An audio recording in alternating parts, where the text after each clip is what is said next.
Well, hello everyone, and welcome to this new edition of News You Can Use. I'm your host, Thera Martin, and we're so glad that you are with us today. If you're checking us out from your home watching television, you might be in the office somewhere or at the gym and it's on the television there. We appreciate you for being with us. Today on the program, I am so excited to tell you, we are shining the spotlight on an organization that I've been involved with, been a member of in past years, many years, and have certainly admired and continue to respect. The National Coalition of 100 Black Women, Pennsylvania Chapter Incorporated. We are talking about them today. They've got a wonderful event coming up in the month of April. Actually, it's Saturday, April the 26th, and we'll hear all about the Madam C.J. Walker Awards Luncheon, but we're going to also hear about the work of the National Coalition of 100 Black Women. Stay along with us for the ride. We'll be back in just a moment.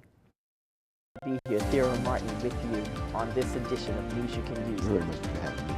Wow. Good to see you. It is don't want to see you, but you didn't say that. You said you can use Rebooted. I'm Thera Martin, and I am glad to be back at LaSalle TV.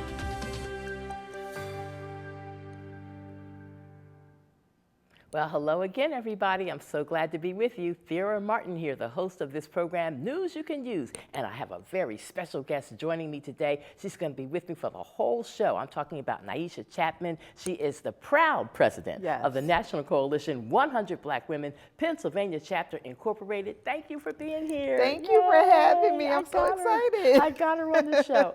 And we appreciate this opportunity to shine the spotlight on an organization that has done some amazing work over the years. Over the years. Now, I think about when I first got drafted into the National Coalition, Dr. Tita Banks-Brayboy was the president at that time. And I really didn't know that much about the coalition. She just said, I need you on board with me. I'm going to put you on the Economic Development Committee. And I'm like, okay. But under her, I learned so much and really got to enjoy and grow with an amazing group of women at that time.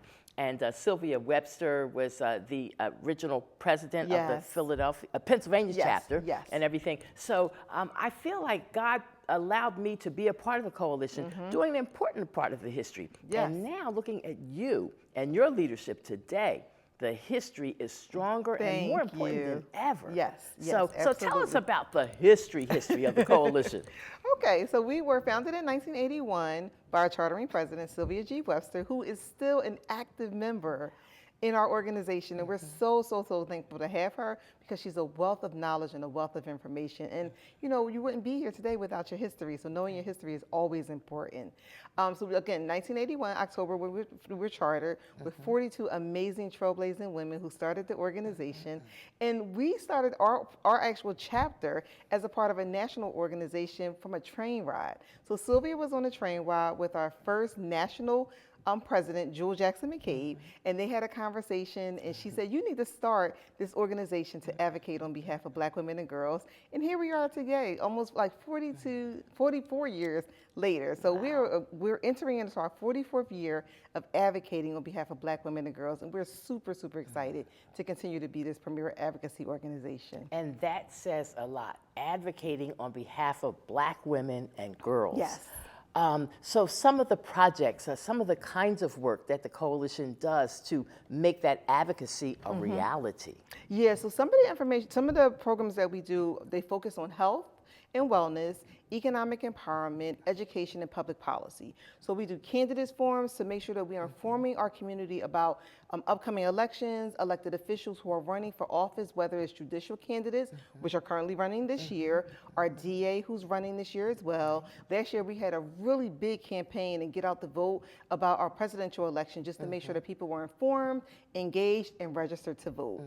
Other programs that we have include our Sisternomics platform, which is our— Wait a minute, Sisternomics? Yes, Sisternomics. I like that. I like the sound of that. So our Sisternomics platform is a financial literacy and wealth building initiative that we utilize.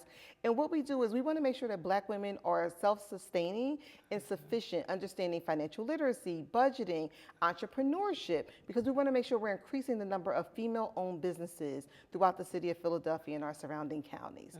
We also do health and wellness programs, including breast cancer awareness. We do Go Red for Women, we just celebrated the American Heart Association's Go Red for Women, where we talk about heart disease and stroke awareness. We also do education, where we do mentoring programs, where we educate youth on things like we just had a soap building project. We also have Everyone Can Code, where we teach our young women and boys as well how to code, because coding is going to be like in our future. You know, everyone has an app, everyone is doing things, so we feel like coding is important. So we do those type of programs within our organization. Oh, that sounds so very special. So some people, I think, get the wrong idea. First, let's just talk about the Divine Nine. Yes. You're a proud woman of Delta Sigma Theta. Yes. I'm a proud lady of Alpha Kappa Alpha sorority and all the other sororities and the fraternities in the Divine Nine. We all team up at times and do things together. But one of the things that's a misnomer out there, and it always burns me up, oh, those sororities, those frats, they don't do nothing but party. Not true. That is not and true. the same with an organization like a Coalition of 100 Black Women and some of these other great groups that are out here. We're not together because we want to snap our fingers and dance on the floor all night long. We're here for real purposes and real causes. That is correct. So one of the things I want to just state about the National Coalition, which sets us apart from the D9 organizations, is we're not just about community service, we're actually advocacy focused. So we are going out there trying to impact change and make sure we're impacting legislation. So there's so many different things that we do, even when it comes to public policy. We do legislative days where we go to our state capitol, we also go to City Hall, and we are lobbying and advocating on behalf of certain issues. So this year we'll be in City Hall actually this month on March the 20th, and we'll be talking to our elected officials about some of the priorities that we feel are important. Some of those priorities include maternal health when it relates to Black women. We also want to make sure that we are advocating on behalf of just making sure that we're registering our communities to vote, educating about civic engagement, because right now, as you know in the news, every day is about something related to civic engagement. So we want to make sure that our community is empowered and engaged about all of the things that can affect them.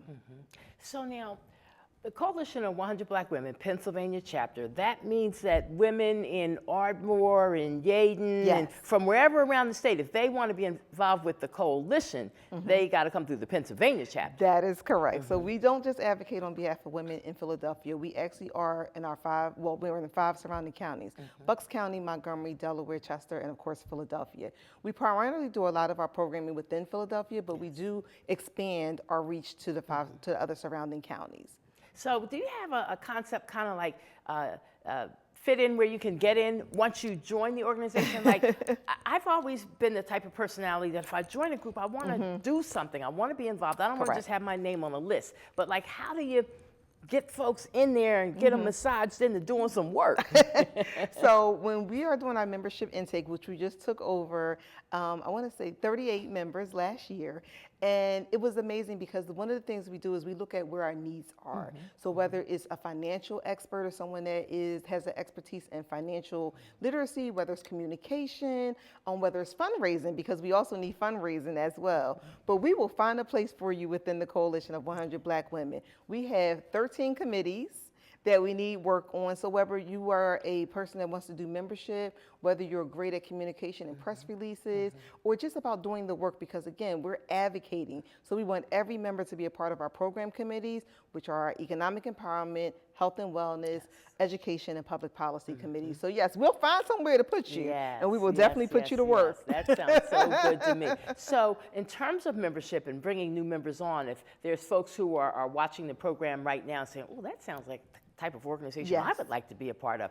Are there special prerequisites to become a woman who's a part of the Coalition of 100 Black Women, National Coalition of 100 Black Women? So we want women that are doers. We want women that are going to do the work. So you don't have to have a prerequisite like a college degree. We just want you to be able to come in, know what advocacy is, and be willing to do the work. Because we have our stilettos to the ground, and we are stepping, and we're doing the work from day one. So the moment you join the organization, trust me, we have you on the committee and ready to go. They'll make you roll your sleeves up and do some work. Yes. This is not a sit down and do the work. We are on boots on the ground, stilettos. I like to say stilettos on the ground, and out there doing the work. So, folks, it's too late for them to join right now. We're recording this show in the month of March 2025.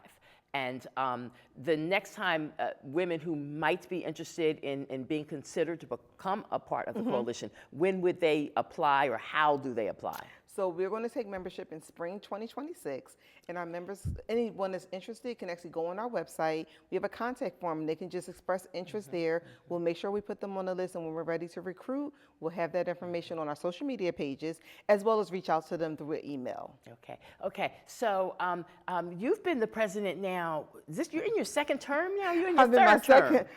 I'm in my second term, third year. Okay. Oh my and goodness. I'm super excited to be the president of the organization. Yes. I came in under some great leadership, and I've had several great, amazing presidents to learn from. So I'm excited. Oh, that's awesome. That is so very awesome. Well, we are also equally excited about the annual Madam C.J. Walker Awards Luncheon, and that is coming up on Saturday, April the 26th. Correct. And we are going to talk more about it at length when we come back from this commercial break, but I just want to do a little teaser now.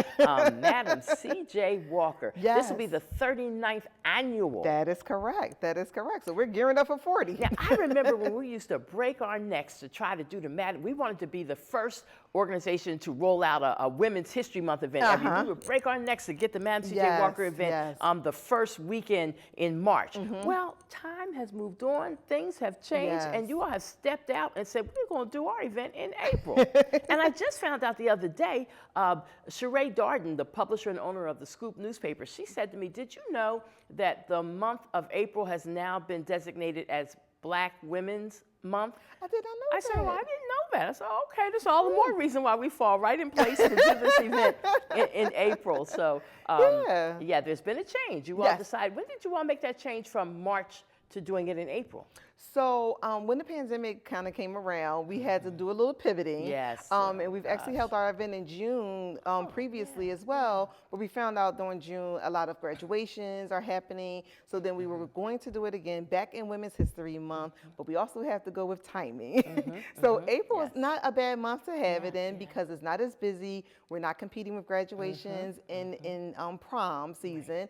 So we wanted to do it in the month of April to give our women more time to get in there. And then spring, like we want to make sure that we are able to be in spring, because I've been at Madam C.J. Walker events in March, and March comes in like a lion and leaves like you never know what it's going to be like. Never know what March is going to be like. All right, all right. We've got a wonderful guest with us, and we are spending the whole show talking about the National Coalition of 100 Black Women, Pennsylvania Chapter Incorporated. And when we come back from this break, we're going to shine the spotlight on this annual gathering they do. It's called the Madam C.J. Walker Awards Luncheon. Well, now they've added a new component. It's the Madam C.J. Walker Scholarship and Awards Program. So we got to give you all details on that. And for those of you who don't know, well, Madam C.J. Walker, who's that? We'll tell you about her too. So stay along with us. We'll be back in just a moment.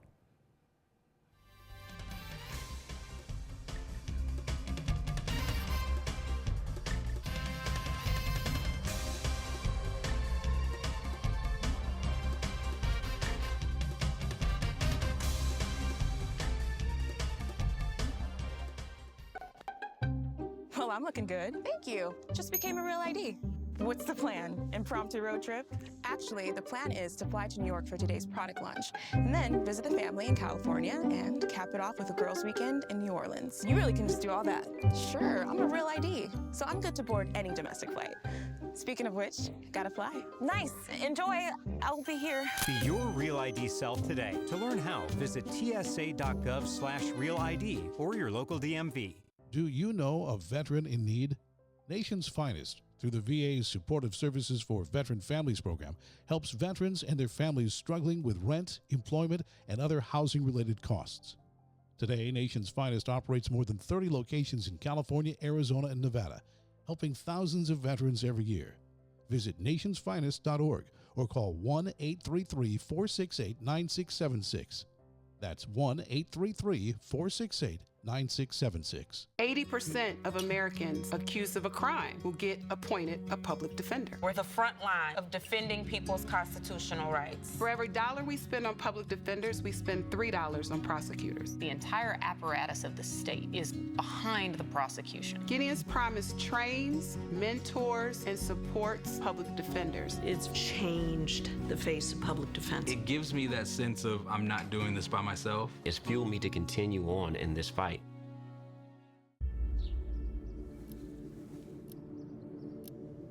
Dear University of... Thank you for your offer to become student ID number 283471. While I appreciate your desire for my impeccable academic record, I must decline the opportunity to get a generic degree. I've decided to tell my story. To be a student, not a statistic. I wish you good luck in the future as I embark on mine.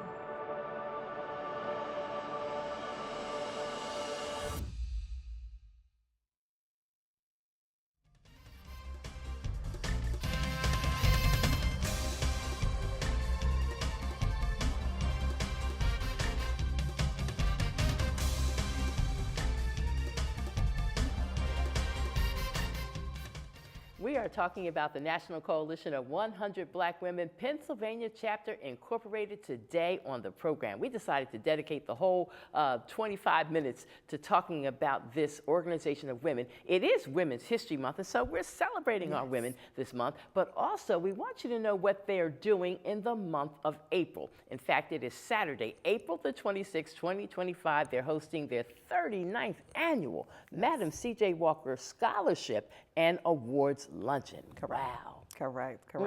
So we're super excited to be hosting this engaging and empowering event on Saturday, April the 26th at the Sheraton downtown, the Philadelphia Sheraton downtown. And the event will take place at noon. But before we have our event, it's going to be an hour of shopping so women can come in. I mean, who doesn't love a little retail therapy? Yes. I know I do. Yes. So women can come in right before the event and they can shop with minority-owned businesses that we're going to be hosting throughout the day. And they can come, bring their pocketbooks, their checkbooks. We want them to definitely shop with these vendors. And they'll have everything from art to handbags to fashion. And flowers. I hope the flower vendor comes back again. Now, I never saw that before. Dawn Chavou did it when she had a Shiro celebration last year. And she had this, and she was just giving the flower. You could pick your flowers, make your own bouquet. And then at the Madam C.J. Walker event this past year, you had flowers for sale there. The most, I don't know where that flower florist came from, but the most beautiful, fresh cut flowers. And that's what I went home with. Yeah, she's one of our members, actually, Tracy Smith. And her shop is called Creative Vases. Yeah, Tracy. Yes. Tracy's bio. Yes, Yes. correct. She's Very a member of good. the organization as well. That's so good to know. That is so good to know. So it's going to be wonderful vendors. You call that your couture corner. Couture corner, that is correct. Like so we'll have about 20 vendors who'll be gracing us this year because we changed venues. So we have a larger venue this year with more space and more vendors. So the shopping will be amazing. And that's the one thing that a lot of our attendees do prefer and they love about our luncheon is that they can come in and they can just shop and they can find different vendors and different minority-owned vendors. You don't have a lot of repetitiveness. That's correct. With your couture. Yes. Yes. The other thing that I really like about the day, and some people may say, oh, Thera, but I like to get dressed up sometimes. Yes. I mean, there's days when I don't want to get dressed up, and I want to have on my sweats and my sneaks and just be comfortable. But there's times when I want to get dressed up, and I want to feel like a lady. And last year, I thought I had died and gone to heaven at the Madam C.J. Walker Awards Luncheon because it was so elegant, and all the ladies across the room in bright, beautiful, it was really spring colors. There were so many pinks and orange and yellow and just lime and just gorgeous colors all spread across the room. And it was a wonderful atmosphere of sisterhood and women coming together. And there were some gentlemen there because, whenever you have ladies, you're going to have some gentlemen who want to be there. That is correct. But the majority of the room was beautiful ladies. And what a great day we had. We had a motivational speaker. Correct. There was, I didn't eat food, but there was delicious food, I'm told, because I wasn't supposed to. I was supposed to be doing what I was doing. But by the look of the plates that were empty, I said, yeah, the food is good too. It was. And the day is also about, empowering and giving their women their flowers. So one of the things that we do, because it is a awards luncheon, so we want to recognize and celebrate women that are trailblazers in the areas of health, education, economic empowerment, and public policy. So we'll be awarding 4 phenomenal women throughout the day, and also one emerging leader that'll be someone under the age of 35. So we have actually 5 categories this year. And we want to just recognize their contributions, their accomplishments, and who they are as amazing women in the city of Philadelphia and the surrounding counties. Okay, so by the time that people are watching this particular cable television program, News You Can Use, the deadline date for people to apply for the Madam C.J. Walker Awards has already passed. We're sorry about that. Maybe next year I can get it in a little bit earlier. But distinguished, dynamite women, every year it seems we get quite a number of applicants who it's like, I'm just glad I never have to be on the committee that would make the decision about who wins. I never want to be on the committee to judge about who wins because I want everybody to win. Correct. And the other thing that we'll also be doing is we're going to be celebrating and giving away scholarships. So as you stated, it is a scholarship and award luncheon. So the award part will go to, again, phenomenal women that are rising leaders in their particular fields of areas that we recognize. And then we're going to be giving away scholarships. So each scholar that we're going to recognize is going to get a $2,500 scholarship. And we're going to do 5 scholarships. And it's not just the high school students. So we want to make sure we dispel that myth. It's not just for high school students. It is for women and girls who are in college and pursuing their higher education. So you can be an adult learner and still apply for our scholarship application. Now, unfortunately, the application deadline has also passed for that, but we're open every single year that we open up and we get over 100 applications every single year. So again, the selection process, I am not a part of that either, but the selection process, we're still going through it right now. And we just want to make sure that we're getting the right women and giving them a financial contribution towards helping them to pursuing their college education. So in terms of the Madam C.J. Walker Award winners, there's a top winner, and then there's 3. No. So it'll be 4 winners in each of our advocacy priorities. So 1 in education, 1 in economic empowerment, 1 in public policy, and then 1 in education.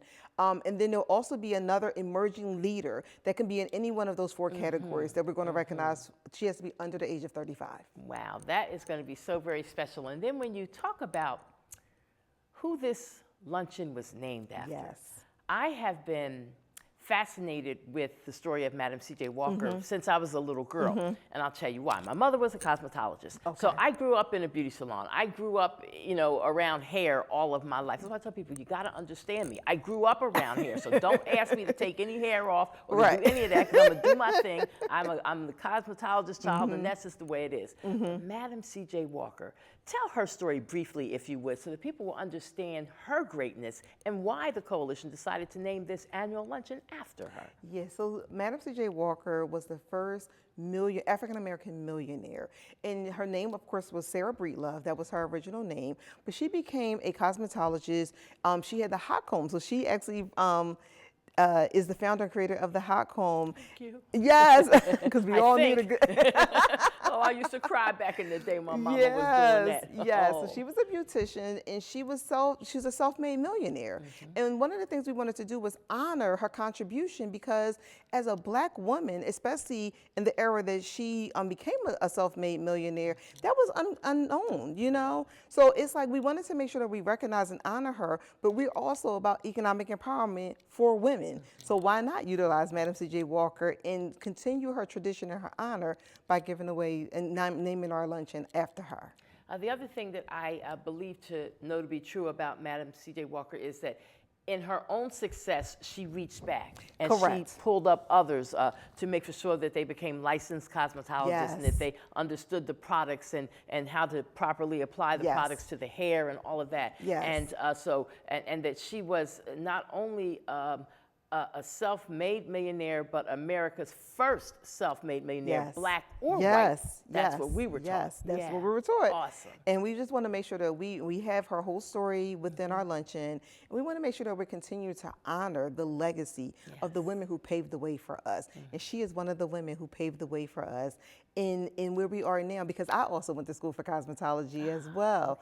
And just knowing her story was empowerment to me as well. Just to know that, she was like a trailblazer in her own right and didn't even know that she was a trailblazer. So, you know, we just look at those women that have paved the way, the shoulders that we stand on, and that's where, you know, the Sylvia G. Websters come in, the Jewel Jackson McCabe, Edna Beach. So we look at these women, and this is why we're here, and this is why we continue to advocate on behalf of women and girls, so we can bring them along as well. Yes. And so there is still time for people who might want to be there with the Coalition of 100 Black Women on Saturday, April the 26th. And so how can they get a hold of some tickets for this wonderful event? So listen, we have tickets available still. We're also looking for sponsorships if people want to be a sponsor or add advertisement opportunities. So to get a ticket, people can go to our website, which is nc100bw-pa.org, and they can go and they can click on the Madam C.J. Walker, and they can